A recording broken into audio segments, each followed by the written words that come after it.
Natlan was a roller coaster, and now the ride is almost over and it's time to look back once more. It's always interesting to take a moment at the end of a major version to revisit the highs and lows and try to figure out your feelings towards it on a grander scale. When I looked back at Sumeru and Fontaine, it felt natural to walk through every update in turn, then share my overall thoughts about the region. For better or for worse, Natlan is just built different. There's so much to talk about, and focusing on a single version at a time just does not provide enough perspective on each point, and even though I've tried, I just couldn't do it justice. So instead, let's start with the expectations and then go wherever makes most sense from there.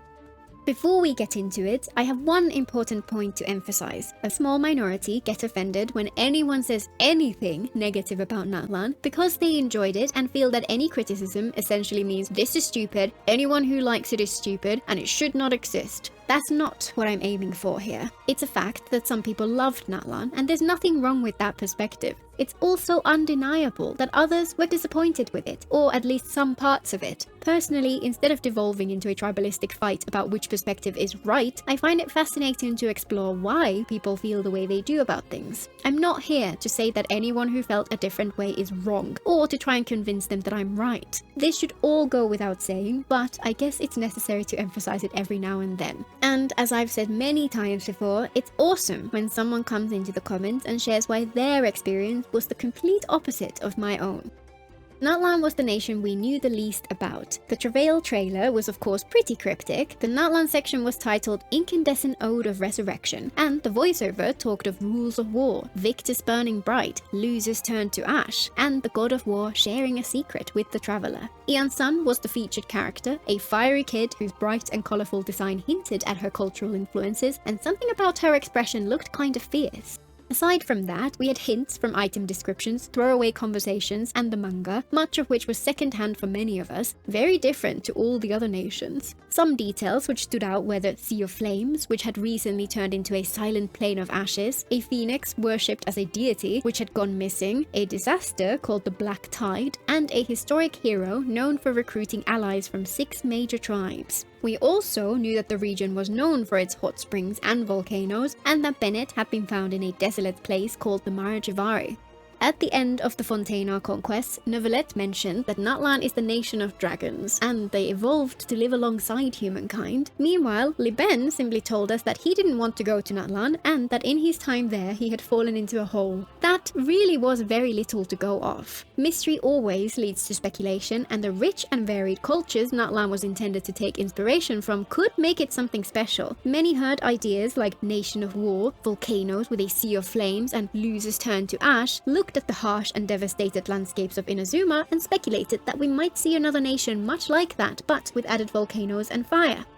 Instead, we got a bright and colourful world filled with dinosaurs who looked more like Pokemon than anything else, with vivid graffiti splashed across the spectacular cliffs, a beach resort nestled amongst the hot springs, and a shattered landscape riddled with chasms to explore. This was unexpected, but I actually loved the visual design of the world and the Saurians. It sparked nostalgia for my childhood memories of the original Spyro trilogy, reimagined on a grander scale. Any Genshin player who cares about exploration remembers that first moment when they saw Mondstadt's rolling hills spread out before them with Dragonspine looming on the horizon and felt the yearning to explore. That feeling is the thing I want the most from Genshin, and our early glimpses of Natlan's world design absolutely nailed it for me. And as always, the music was perfection. Hoyoverse are never going to escape the accusations that they are secretly a music company who just happens to make some games to justify their creative genius. It was a joy to hear unfamiliar musical languages brought in from other cultures, and some of the tracks were up there with the best in the game.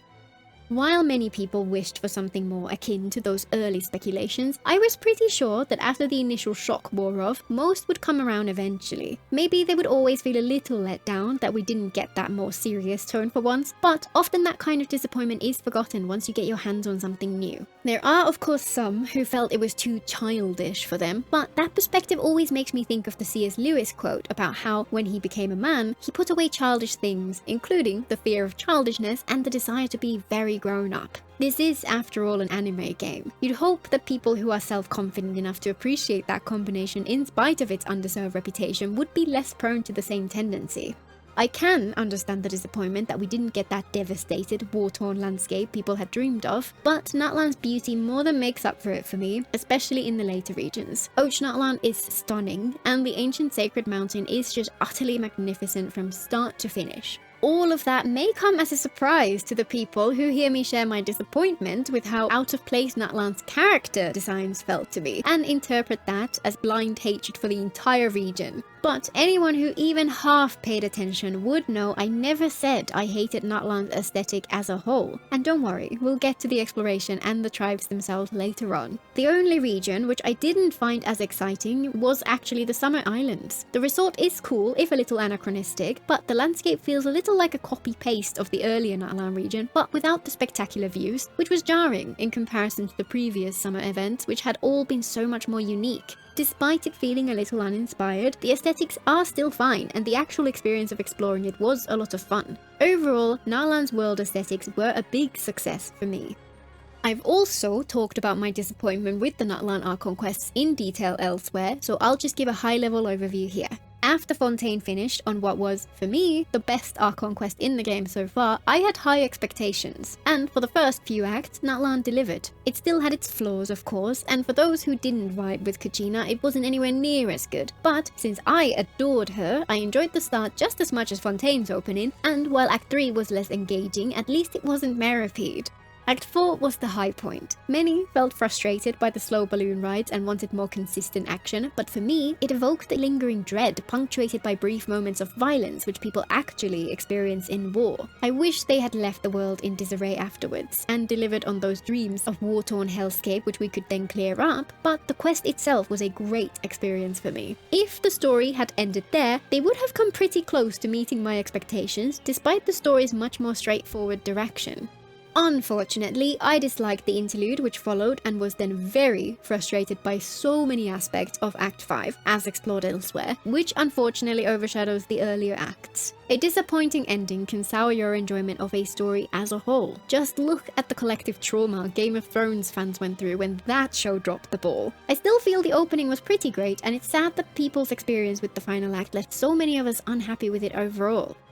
But while Natlan's Archon quests left me dissatisfied, the world quests more than made up for it. In previous regions, I enjoyed them on occasion, but I often found myself wishing they would halve the word count to make the pace compelling. There was always interesting lore to explore, but when the storytelling is such a slog, I struggle to care. In Natlan, we got the little buddy, Babypotato, as he's known in my world. Throwing a baby dinosaur at me is a shortcut to making me care, but they built up our relationship with the little guy so well over time, and slowly deepened and widened the lore the quest explored while keeping up with the heartfelt moments.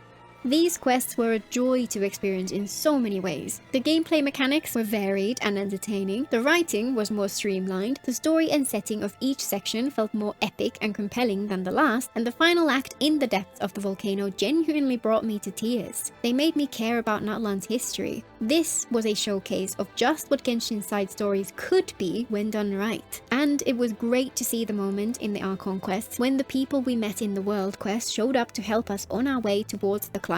This was exactly what many of us had been crying out for years to make the world quest feel more meaningful, and I'm so glad they included those callbacks. This year's story-focused events deserve a ton of praise as well. Lantern Rite stands out the most for me since it was so unexpectedly moving and added so much depth to previous characters. The story it told echoed the Archon quests in many ways, and yet even though it came out in the same patch as Act 5, somehow they did that story justice despite their previous fumble. This was such a contrast that I made a video at the time which explores the similarities and the differences, and why Lantern Rite worked so well for people who had disliked essentially the same story a mere couple of weeks earlier. The other standout for me was the Tournament of Glory in Bloom, which again stars some baby dinosaurs, so I was basically lost to that from the first moment. They did a surprisingly great job of integrating the event's unique gameplay challenges into the narrative for once, which was a welcome change, and again the story told was fantastic. There were so many moments which brought me to tears, and the final cutscene had me sobbing. It's a little cheesy, a little Disney-esque, but it really hit the spot for me. The Mikawa Festival had some solid storytelling too, and also integrated the minigames into the story really well. It found a great balance between bringing back so many characters we haven't seen for years and telling a compelling story which explores one fan favorite character's lore in a little more depth, and it even tied it back to the overarching plot of the world.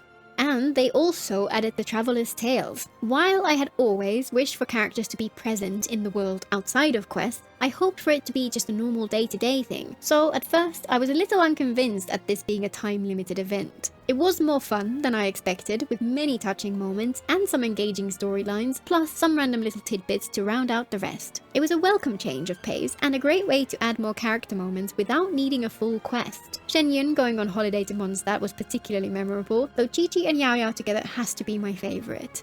The summer event story was kind of mixed. I enjoyed it for the most part, and some of the character interactions were chaotic fun, but something about it felt more like someone's fanfiction of what the characters might do on a summer holiday, and it lacked the emotional moments I had loved so much in previous summers. Bennett's backstory felt sadly out of place in terms of tone, plus it was maybe a bit rushed, and for me it just highlighted the fact that we're never getting a true explorable Marajivari. I'm glad many people enjoyed it, but for me it felt like this whole thing could have been so much more.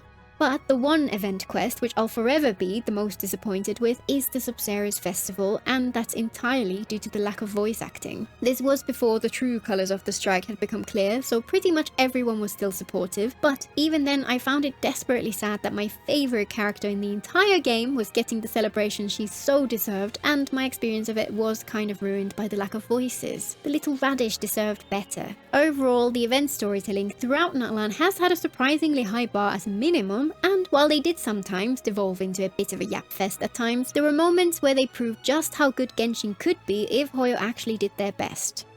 And as I mentioned in another previous video, one area where Natlan absolutely raised the bar is the one aspect of the game which is the most important to me. I'm talking about those long and convoluted sequences of mysteries and puzzles hidden in the world for explorers to stumble upon and figure out on their own, with zero dialogue at all. People usually lump them with the world quest, but the way they work is different, so I call them ambient quests to differentiate. In the early regions of the game, these existed, but were relatively rare, and they were the highlight of my experience with the game. The most iconic for me is probably the Chi of Yore, in which you hunt down puzzles scattered in the region around Xingzhe village, eventually unlock a cave in the depths of Liyue's mountains, then fight your way past waves of overpowered robots to find a cave of treasures as a reward. Natlan took these ambient quests so much further than they ever did before. They're larger, more elaborate, more impactful, and more numerous. There are countless small moments like this hidden around the world, for example that area in the first region where you find Saurians locked in cages, then some others strewn across the ground, leading you towards a cave system used by the Fatui to experiment on the poor dinosaurs. The regions released later on leaned into this even more. The peak for this in the entire game has to be the Sacred Mountain, which was packed with countless dragon mechs for us to discover, free from their predicament, and then ride through the glorious skies onto the next region to explore. This is my favourite part of the game. The fact that Natlan took it to new heights makes me forgive a lot of its other flaws. I hope Notcry can do this even half as well, and maybe give us some puzzles which are a little less simplistic too. The other quests worth mentioning were a little uneven. When they first explained the new structure for the tribal Chronicles, I was so excited. I loved the idea of embedding each major character's story into a larger exploration of their tribe's culture, and it sounded like it had the potential to meld the best parts of the world building in world quests and the character depth in character stories. Unfortunately, they were a mixed bag instead. Molani's and Kinichi's were underwhelming, Shilonin's was pretty decent, and both Sitlali's and Chaska's were great, proving that it's not the format itself which was the problem. And finally, Veresa's was entertaining but bizarre. I think the problem with those first two was that they felt a little superficial, like we got less about the character than usual and less about the world building, when what I had wanted was at least the same amount of depth of the characters themselves, with extra depth to the world building and more space for a larger cast of characters too. Those later ones were better though, so maybe they were just getting used to the format. And then there was Skirk's quest, which I just could not take seriously. The story itself was fine enough, but the use of blobs instead of even NPCs made the whole thing feel so low effort, which is so bizarre for such a long anticipated character. The realm they built for her was beautiful, and the still images they used were gorgeous too, but the rest just left me unengaged. Fortunately, it's an outlier, and the other quests throughout Natlan showed significant improvement in animation. The pre-rendered cutscenes have been fantastic, and they've started to make the characters interact more consistently in-engine too. Ineffa's quest was a decent one to end the year on. It had a bit too much yapping at times, some awkward NPC voice direction, and her robot voice stood out as a little inconsistent, but it had a solid story with emotional moments, lore which tied her back to the depths of Natlan's history and built anticipation towards Not Cry, and a stunning cutscene to top it off, and overall it was far more polished. It just makes you wonder why Skirk got such different treatment.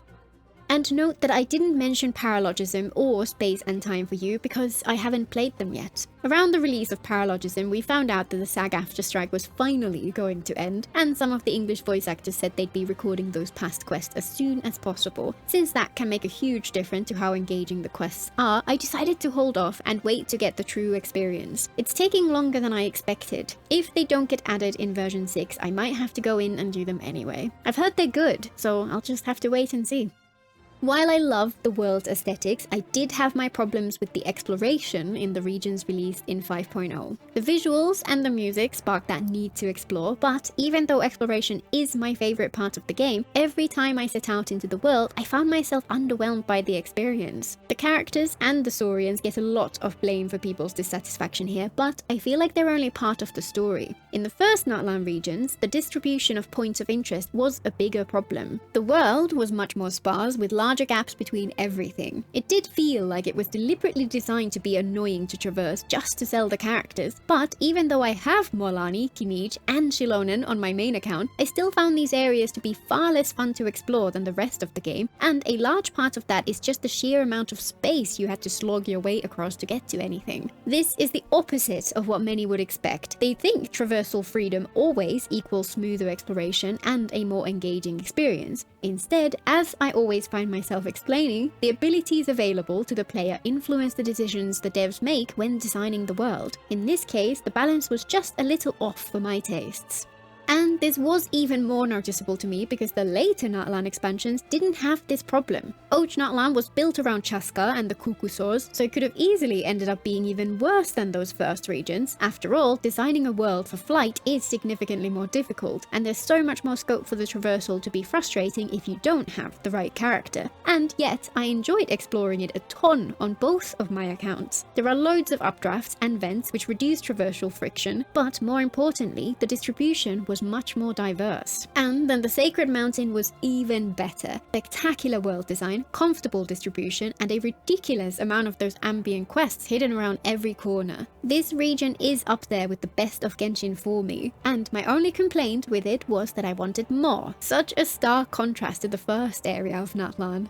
While those later regions managed to get the balance right for my preferences, it's still worth explaining why the traversal was a problem to so many people. I have always been a little uncomfortable with exploration mechanics built into limited characters like Kazuha or Yelan, but since they didn't make that big a difference to the experience, it seemed just about acceptable. In Natlan, traversal was front and center in every character, and it had a much stronger effect on the world design. The alternative for anyone who skipped the characters was the Saurians, and to me they always added just a little too much friction. In other regions, exploring was a seamless loop of see something interesting, traverse to the thing, interact, repeat. In Natlan, that became see something interesting, look for a nearby Saurian, indwell them and slowly lumber back to where you started, traverse, interact, repeat. And the Saurian traversal was always just a little more janky than the characters. While that adds only a little extra friction to each iteration of the gameplay loop, it is constant, and it builds frustration very quickly. I feel like it wouldn't have bothered people anywhere near as much without the distribution problem in those earlier regions, but even in the later ones, it's still a minor annoyance to many. And note that this is a major region that the summer event area has been so fun to explore. The Asha do have their own fair share of jank, but by combining all the Natlan traversal mechanics into one entity, they actually make the traversal feel half decent.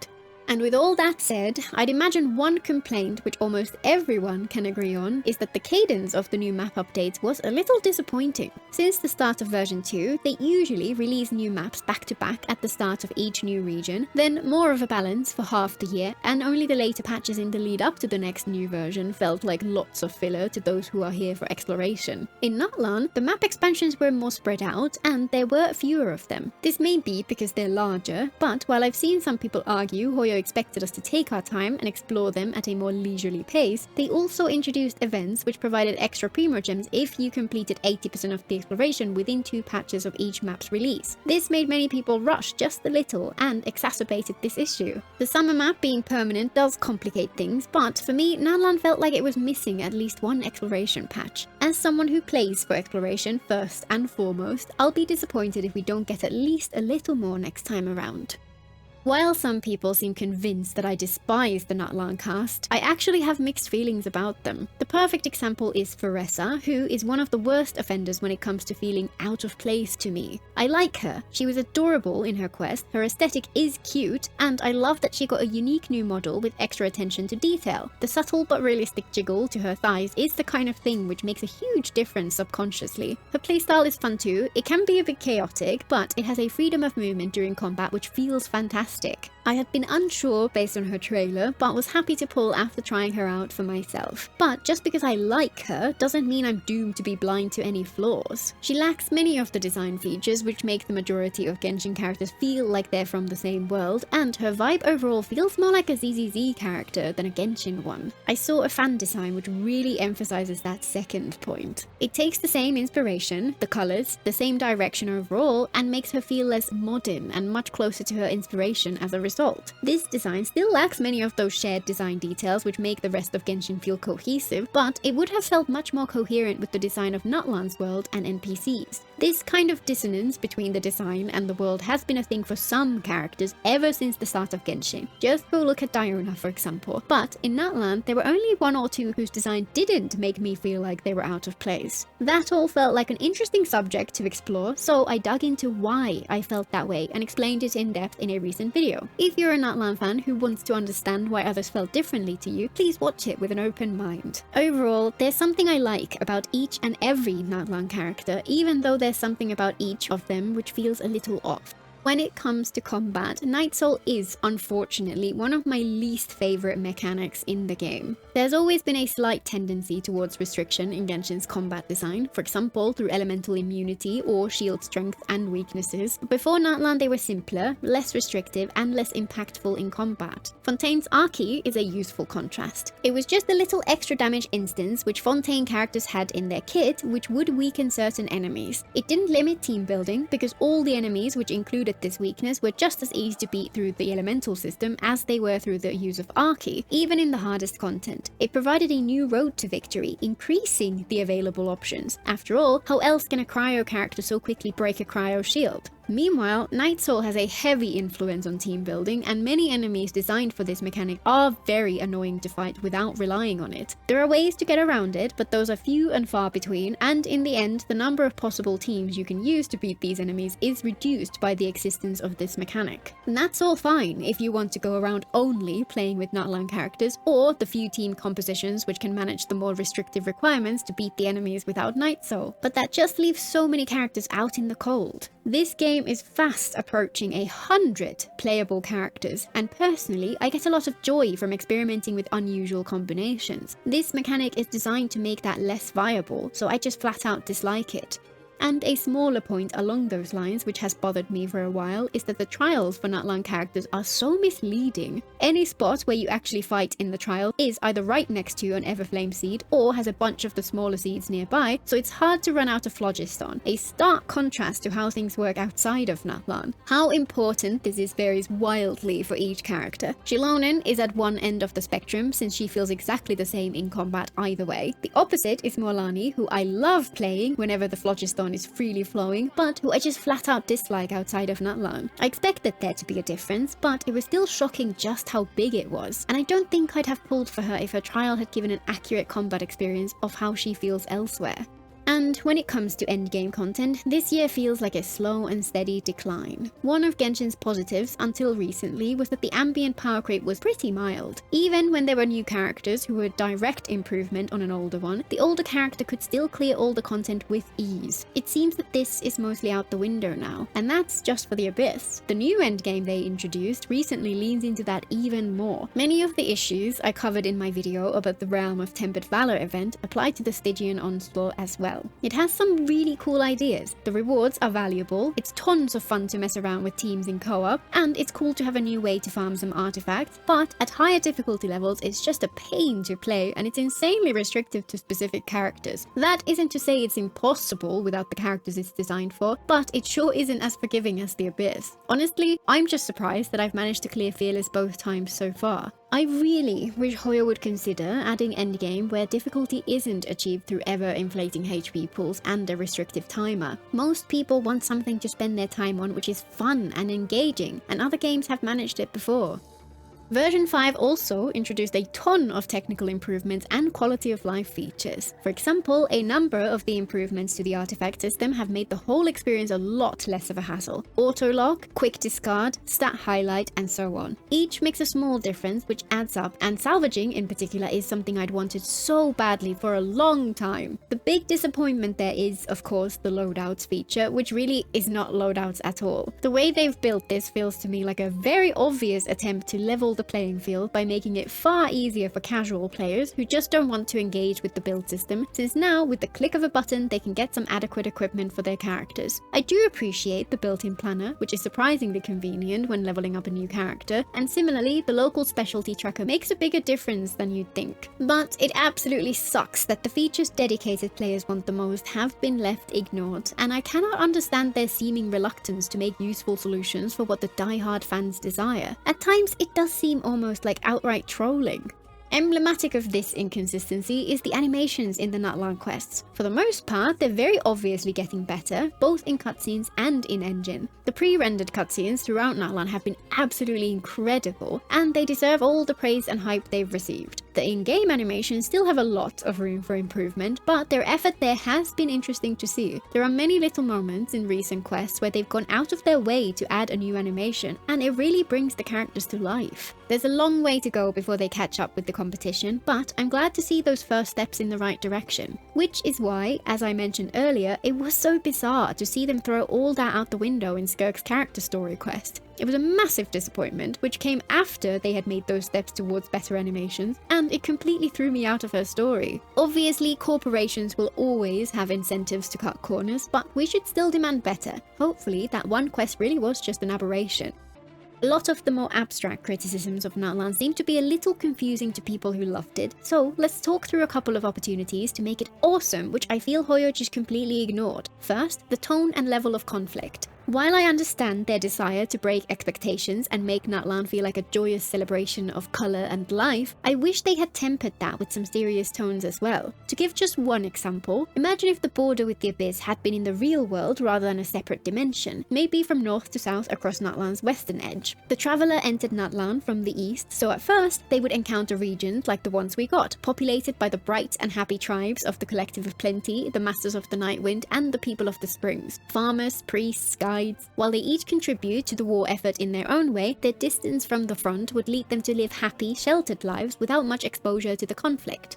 But as you head further west, the influence of the Abyss begins to creep in. Maybe there are some scarred regions devastated by past battles, maybe there are soldiers patrolling, or blighted areas like Sumeru's withering zones which need to be cleared out. The other three tribes live on the front lines, forever fighting, forever vigilant, forever at war. And maybe there was a seventh tribe, furthest to the east, whose city lies in ruins, lost to the Abyss generations ago. This would have been a very different Natlan. It would have retained that bright and happy culture in some regions, but the influence of war would have been much more visible. There would have been fascinating tensions between the tribes. Maybe some of the people from the peaceful regions would feel the war is not their problem and dislike sending some of their produce to people to support the frontline tribes. Maybe some of those from the frontline would feel resentful that the others live a more cushy life on the backs of their self-sacrifice. Their unity in the face of those tensions would have emphasized their strength as a nation, the skills of their leadership, the resolve of their people against an overwhelming foe. In the Natlan we got, those tensions between the tribes were far in the past. Hoyo's decision to set things up the way they did is a valid one, and it let them tell the story that they wanted to portray. But for me, the world they hinted at when they gave us glimpses of the past was more compelling, more fitting as the nation of war, and filled with fascinating interactions between interesting perspectives. Another common criticism that people misunderstand is that the technology of Natlan doesn't feel integrated into the culture. This one is hard for people to really grasp. So to give an example where this is done right, let's talk a little about the Horizon series. I'll give a brief explanation of the backstory, which will include some vague world-building spoilers, but I'll avoid touching on anything relevant to the plot itself and any of the more interesting revelations about its history. The premise of the setting in Horizon is pretty bizarre at first glance. Robot dinosaurs, tribespeople hunting them down with Stone Age era tools, really? But the way it's all integrated into the world building is fantastic, and we can see the lore's influence on everything in the world. Aloy's story begins centuries after an apocalypse which destroyed human civilization. She lives in a world of untouched nature which is tended to and defended by huge and hostile robots, in a tribalistic society with only a few regions which have built up a wider political structure. Her quest is to understand who she is and where she came from, to uncover the truth about the past, and to fight an existential threat which hopes to unleash a second apocalypse upon the world. Their technology level is an interesting mix. Most of the people use Stone Age era tools like bows and arrows, supplemented by materials scavenged from the robots. Others have developed more advanced technology. For example, the Oseram tribe are metal workers and craftsmen, and some more adventurous individuals spend their lives trying to uncover the secrets of higher technology lost in the apocalypse, though much of it is shrouded in fear and mysticism. This backdrop influences everything. Robot parts are woven into clothing, superstitions and traditions revolve around the ruins of the past and the robots of the present, and all of this is central to religion and other unique aspects of their cultures. Everywhere you go, everything you see, everyone you talk to, there's always something which speaks to how this history influences the present and slowly reveals the truth about the past. And the more you discover about why things are the way they are, the more it all fits together and the more it all makes sense. And they sometimes make this really subtle. One of my favorite details isn't even mentioned in the game at all. The machines adapt. Whenever you destroy robots in the world, they're recreated. In the lore, this happens because the AI trying to repair the world's ravaged ecosystem creates replacements when it detects robots breaking down. If you destroy many of a specific type of machine, this AI notices the increased losses and builds new defenses into their designs. The robots gain extra armor, covering their weak points, making them tougher to defeat. From a pure gameplay perspective, this is an impressively subtle way to adjust the difficulty curve, but it's absolutely brilliant how they integrated the world building into so small a detail. In Horizon, tribal society and high technology don't just coexist on paper, they intertwine, they influence each other, and they make the world come alive as a result. In Natlan, some of these ideas do exist in theory, but for a large number of people, the execution was unsatisfying. Hopefully, the comparison to how this was handled in Horizon might make it a little clearer what most of us who say the tech doesn't feel integrated are actually talking about to those who feel the lore explains it all. Or, to take a different tack, what if they had actually taken the Wakanda approach to technology? The idea that conflict pushed Natlan to develop high technology kinda falls apart given that the war was depicted more as an annual excursion of a handful of elite warriors into enemy territory than a full-scale war, but let's just assume it was a little more pressing in this scenario. It would have made sense for the war to have driven the people of Natlan to delve deeper and deeper into their hunt to understand the dragon technology which surrounded them, to drive for ever-increasing heights of technological innovation, while keeping them so isolated that their ideas and discoveries would not have spread. The Natlan Hoyo created does have some of these ideas buried within itself, but there's a big divide between what we're told is happening and what we see in how the people live their lives.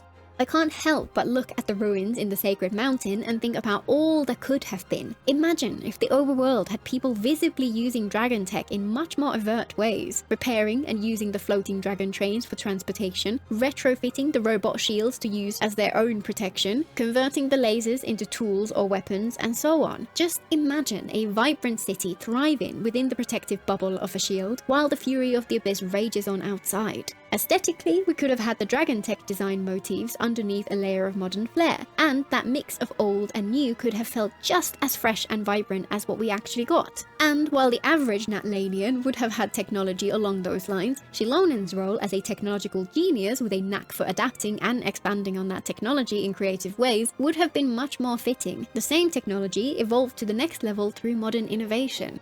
Some people get upset when you critique Natlan's technology because they think that you're saying that tribal culture could never have developed that far. That is the opposite of what we're saying. The tech like Mawika's bike looks out of place not because it exists at all, but because it looks like it belongs in a completely different universe to the rest of what we see. They could solve that problem by making the tech more primitive, of course, but making the tech more prevalent would have been an even better solution. And of course, there's always the question of representation, the line between cultural appreciation and appropriation, and melanin levels in the characters. The people from those cultures will, of course, have a wide range of opinions on this subject, ranging from any inclusion is positive to appropriation is always wrong. For example, I've seen some say that they were glad that Natlan lacked the more somber warlike tone many had expected because they felt it was a better way to express their culture's fundamental joy. Others disagreed. But regardless of where that leads, a big missed opportunity on this was the fact that the diversity of the cultures was not reflected in the characters. The only ones with any melanin were Ian-san and maybe Aoife, and even they are barely tanned. There are tons of NPCs with darker skin, textured hair, and other traits, but that just serves to highlight how pale the playable characters turned out to be. I did not expect anything different, but that does not negate my disappointment. And I feel like I have to emphasize, it's okay to have a different take on Natlan as a whole. There are absolutely many positives to depicting Natlan as a peaceful and harmonious nation. There are loads of people who loved everything about it. I wish someone from that side of the discussion would create their own in-depth videos pinpointing exactly what made them love it so much like I have here for those parts of Natlan which really hit the spot for me. That would add to the discussion and help those of us who didn't feel that way about things like the story or the characters move towards an understanding of where the other side is coming from. Far better than the accusations of racism which inevitably come out when other people share their genuine disappointment. My main feeling towards Natlan is that it's a place of lost potential with some truly fantastic highs which were let down by its flaws. Despite my reservations, on the whole for me, it's only a little behind Fontaine and Sumeru, ahead of the earlier regions. Their storytelling has been a step up from previous years, and yet they messed it up at the most important moment. Of course, the SAG-AFTRA strike did not help with the immersion, but the problems went much deeper, though the quality of quests in events feels promising. The power creep and combat restrictions are a growing concern, but at least they're trying new things. The exploration was rocky at first, but the later regions were a blast, and the ambient quests especially were a major highlight. And I just have to say it, the Sacred Mountain was absolutely peak. See you in Not Cry!